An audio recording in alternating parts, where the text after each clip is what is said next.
जी बेटा।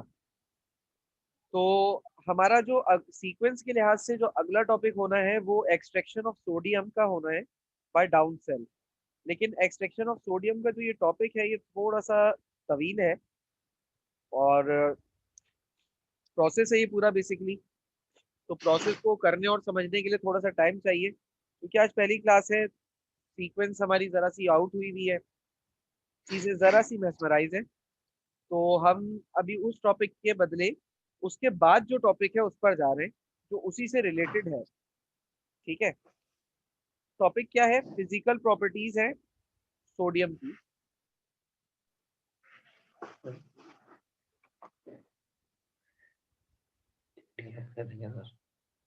जयान और Ramiz, yes sir. अपने माइक बंद रखो। मेरे बंद ही है सर। सर बुक में पेज नंबर बता दें। बेटा बुक में तो मुझे पेज नंबर याद नहीं है। ओके सर ठीक है। नोट्स का है 24।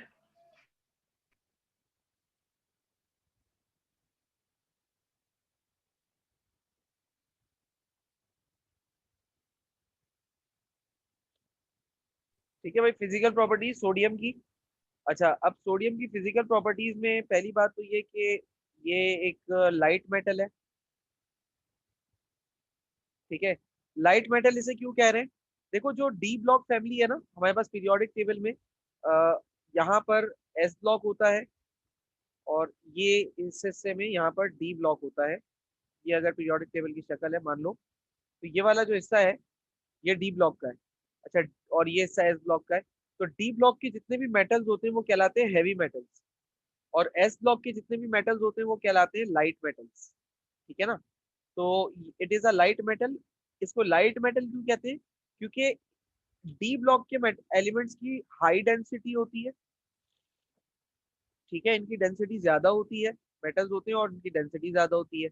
अच्छा, एस ब्लॉक का प्रॉब्लम क्या है कि ये भी मेटल्स तो होते हैं, लेकिन इनकी डेंसिटी कम होती है एस ब्लॉक की। That is why they are called as light metals. ठीक है ना? और इसका कलर जो है वो सिल्वरी वाइट कलर होता है।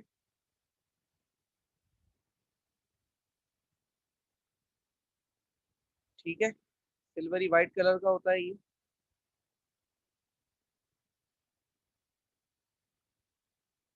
अच्छा, ये पानी से हल्का होता है, लाइटर देन वाटर। पानी से ये निस्बतन हल्का होता है। उसके अलावा इसका मेल्टिंग पॉइंट जो है 97 97 डिग्री सेल्सियस होता है तकरीबन, और इसका बॉइलिंग पॉइंट जो है वो 883 डिग्री सेल्सियस होता है। अच्छा, ये मेटल है, तो मेटल जो भी होता है आपको पता है वो गुड कंडक्टर होता है हीट इलेक्ट्रिसिटी का। ठीक है ना? तो it is a good conductor.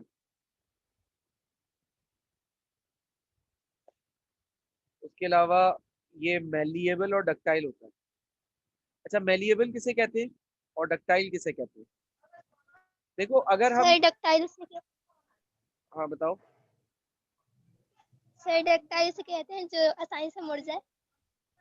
नहीं, डक्टाइल उसे कहते हैं जिसको, जैसे हमारे पास कोई रॉड हो मेटल की, और उसको हम इस तरीके से खींचे, मतलब एक रॉड है फॉर एग्जांपल मेरे पास मेटल की, ये एक रॉड है,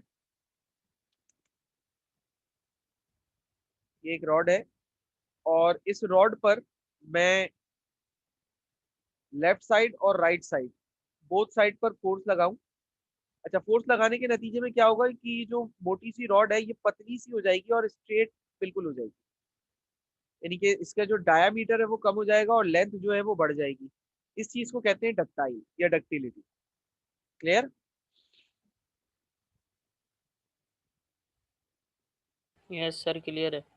और सर मेलिएबल, मैलिएबल किसे कहते हैं? मेलिएबल कहते हैं कि बेटा अगर हमारे पास मेटल का कोई बड़ा सा रोल हो, और उसको हम इस तरीके से उसके ऊपर फोर्स लगाएं कि, मतलब एक बड़ा रोल है फॉर एग्जांपल, इसके ऊपर हम कुछ इस तरीके से इसको, मतलब क्या करते हैं, इसको घुमाते हैं। ठीक है, इसको मजीद जैसे ऐसे समझ लो कि जैसे फॉर एग्जांपल आटा है, आटे आटे का एक आपने पेड़ा लिया अपने हाथ में और उसको दोनों हाथों के बीच में आगे पीछे रोल करना शुरू कर दिया, तो आहिस्ता आहिस्ता क्या होगा कि जो उसकी जो मतलब डायमीटर होगा, उसको जो मोटाई होगी, वो कम होकर एक पतली सी शीट की सूरत में आ जाएगी।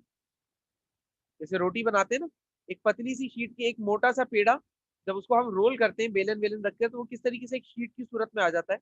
पराठा या रोटी जो हम बनाते हैं वो कैसे शीट बन जाता है। तो मेलिएबिलिटी इसी को कहते हैं, यानी कि किसी मेटल को आप पतली सी शीट में अगर कन्वर्ट कर दें तो उसे मेलिएबल कहते हैं, और उस मोटे रोल को एक पतले से वायर में कन्वर्ट कर दें तो उसे डक्टिलिटी कहते हैं। क्लियर है? यस सर क्लियर है। ठीक है, तो ये इसकी फिजिकल प्रॉपर्टीज थी कुछ। अच्छा, फिजिकल प्रॉपर्टीज वैसे पेपर में आती नहीं है, मतलब कोई आपसे ऐसे पूछेगा नहीं कि यार फिजिकल प्रॉपर्टीज ऑफ सोडियम लिख दो पेपर में, मतलब इतने अच्छे दिन आपके नहीं आए कि आपसे इस तरीके से के बच्चों वाले सवाल हो, लेकिन नॉलेज के लिए ये जरूरी है, एमसीक्यूज वगैरह में आ सकता है, तो आपसे इसका डिस्कशन कर लिया।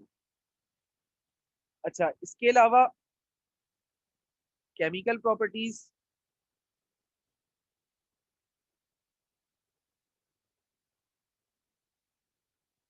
सोडियम की। अच्छा, केमिकल प्रॉपर्टीज में हम क्या पढ़ते हैं बेसिकली, अगर हम कह रहे हैं कि सोडियम की केमिकल प्रॉपर्टीज है, तो इसका ये मतलब है कि हम क्या पढ़ने वाले हैं, हम पढ़ने वाले हैं केमिकल रिएक्शन। अच्छा, किस चीज की केमिकल रिएक्शन पढ़ेंगे, जिसकी केमिकल प्रॉपर्टी है। अब केमिकल प्रॉपर्टी में किसकी पढ़ रहा हूँ, सोडियम की पढ़ रहा हूँ, ठीक है ना। तो केमिकल रिएक्शन भी सोडियम के ही होंगे।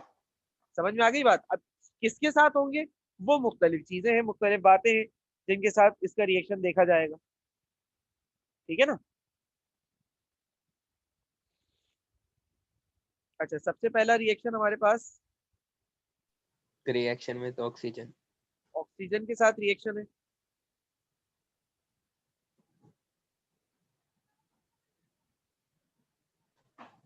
रिएक्शन विद ऑक्सीजन है।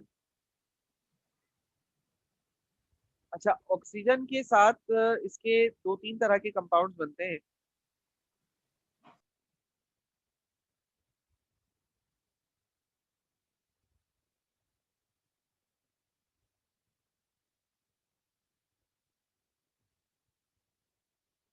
सोडियम का रिएक्शन ऑक्सीजन के साथ कराऊंगा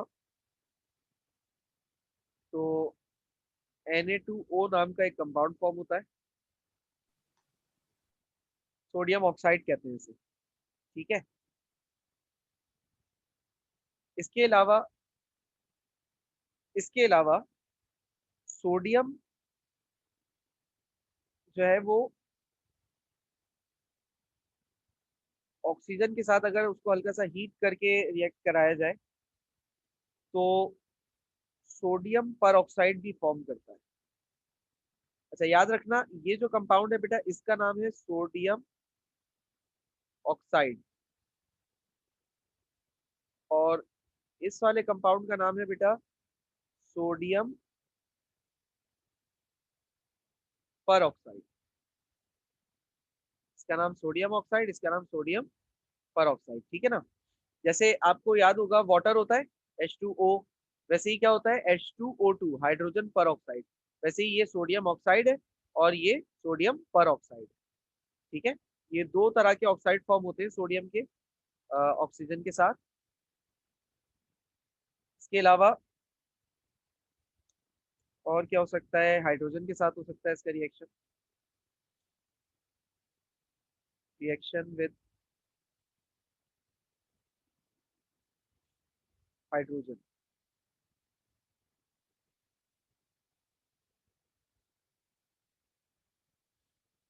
अच्छा, हाइड्रोजन के साथ तो हाइड्राइड फॉर्म होता है, भी हम पिछले चैप्टर में पढ़ भी चुके हैं, हाइड्राइड पढ़ा दिया आप लोगों को पिछले चैप्टर में। सोडियम का अगर रिएक्शन हाइड्रोजन के साथ होगा तो हमारे पास एक कंपाउंड फॉर्म होता है जिसे हम कहते हैं सोडियम हाइड्राइड, ठीक है। इसके अलावा इसका रिएक्शन अगर हेलोजन से करवाया जाए सोडियम का,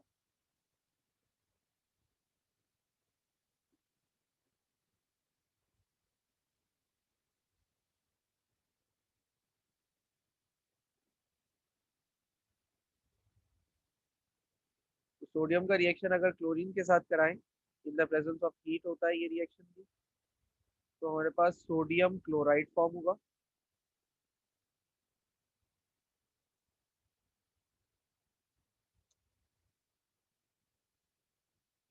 अच्छा, सल्फर के साथ इसका रिएक्शन करवाया जाए,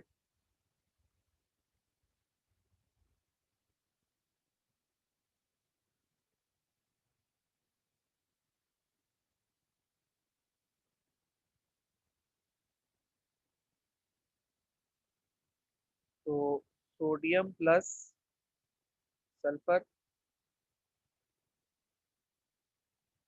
सोडियम सल्फाइड नाम का कंपाउंड बनेगा Na2S। बहुत सिंपल सिंपल इक्वेशन है इसकी तो। और किसके साथ रिएक्शन है इसका? हेलो अल्कोहल के साथ, बड़ा इंपॉर्टेंट रिएक्शन विद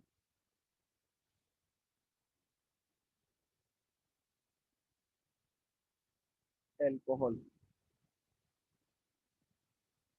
अल्कोहल के साथ अगर इसका रिएक्शन कराऊं C2H5OH, जब ये रिएक्ट करेगा सोडियम के साथ तो हमारे पास फॉर्म होगा C2H5ONA। इस कंपाउंड का नाम होता है बेटा सोडियम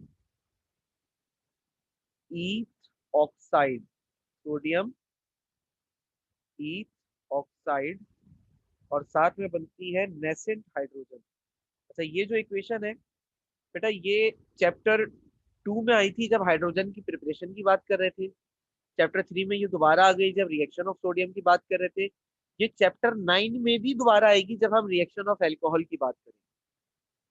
ठीक है ना? तो ये काफी इस लिहाज से एक इम्पॉर्टेंट पॉइंट ऑफ व्यू से, यानी कि ये इक्वेशन जो है ये ऑर्गेनिक और इनऑर्गेनिक दोनों केमिस्ट्री की पोर्शन में आ सकता है। इसके बाद लास्ट में जो है हमारे पास वो है रिएक्शन विद वाटर। अच्छा, ये तो मेरा बड़ा पसंदीदा रिएक्शन है, रिएक्शन विद वाटर। क्यों ये मेरा इतना पसंदीदा रिएक्शन है? ये मेरा इतना पसंदीदा रिएक्शन इसलिए है क्योंकि इसमें वो इंडियंस का एक गाना है, उस गाने का एक मुहावरा है, वो पानी में आग लगा दी टाइप। सुना है किसी ने वो गाना? नहीं कौन सर, सा? गाने नहीं सुनते हैं। अरे यार, फिर क्या सुना? सर सबने सुना होगा। वो कोई शरीफ नहीं, मर्द है, हमने नहीं उसकी अलग सुना। बात है। सर हम तिलावत सुनते हैं सुबह उठ के। बेटा दोपहर में सुन लो, सुबह उठ के तिलावत सुनते हो, दोपहर में ये सुन लेना। यार एक गाने का मिसरा है, पानी में आग लगा दी।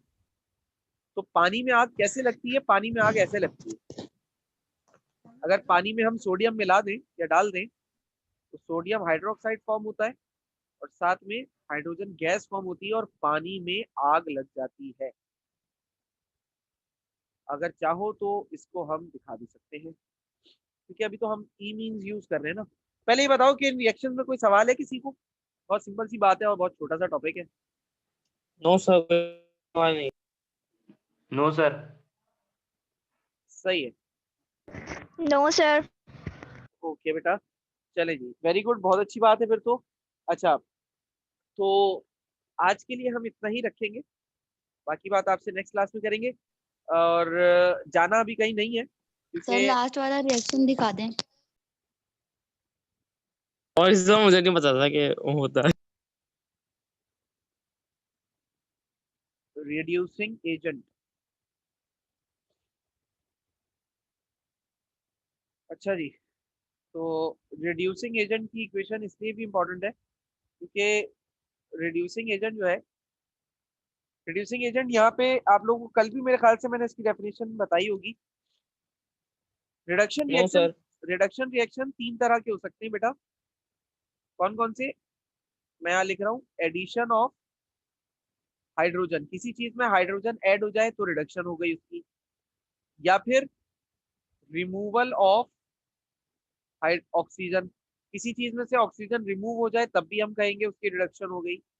या फिर गेन ऑफ इलेक्ट्रॉन, अगर कोई इलेक्ट्रॉन गेन कर ले तो उसकी भी हम कहते हैं कि रिडक्शन हो गई।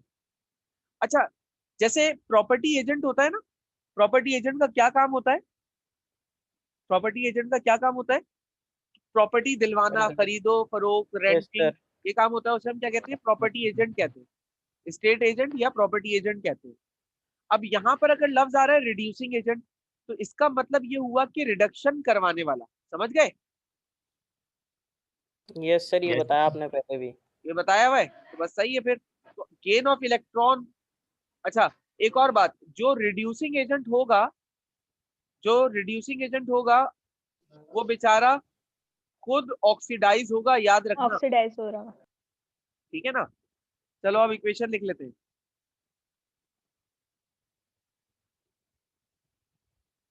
Na+MgO। अब यहां पर क्या हो रहा है? सोडियम इधर से ऑक्सीजन को निकालेगा, Na2O बना देगा और मैग्नीशियम अकेला हो जाएगा। सर इसमें क्या रिडक्शन हुई? बेटा हुई है रिडक्शन। ये देखो, इधर मैग्नीशियम के ऊपर चार्ज है +2, सही है, और इधर मैग्नीशियम के ऊपर चार्ज क्या है? 0, क्योंकि ये न्यूट्रल एटम बन चुका है। अच्छा, +2 का मतलब क्या है? +2 का मतलब ये है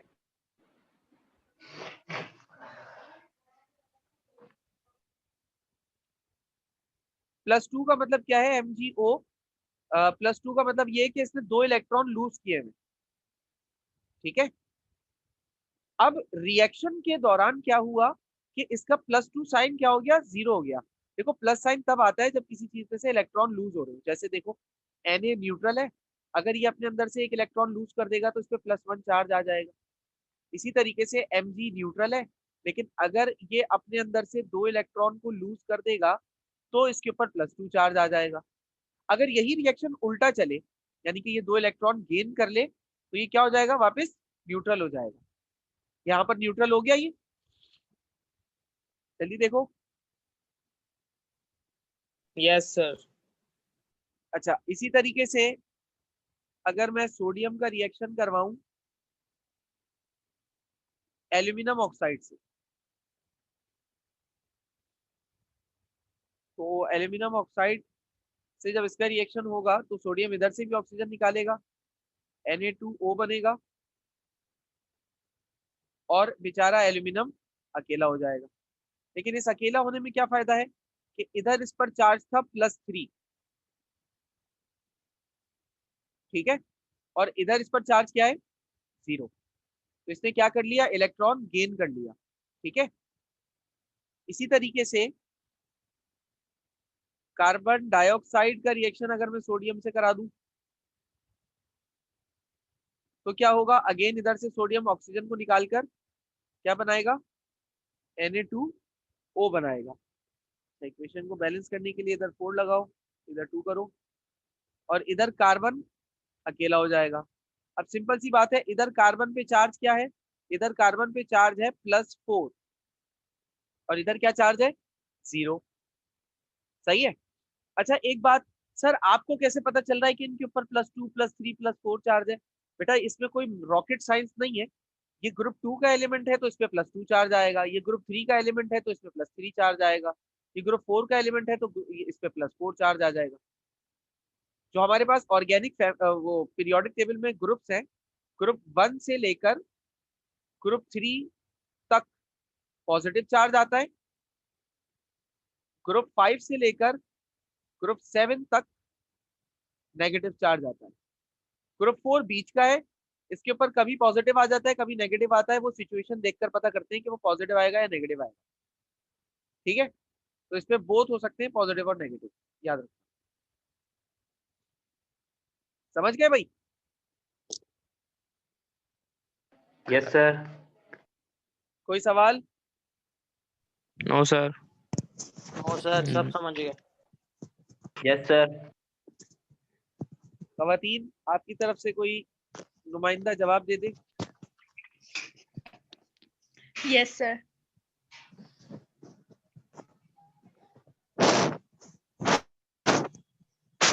चलो ठीक है, फिर बात इंशाल्लाह आपसे नेक्स्ट क्लास में करेंगे। क्लास हाफिज। टाइम पे स्टार्ट। क्या कह रहे हो, दोबारा बोलो। सर क्लास टाइम पे स्टार्ट कर लिया, लेट हो जाता है ना। हाँ वो देख लेंगे। 18 मिनट की नमाज पढ़ गई आज।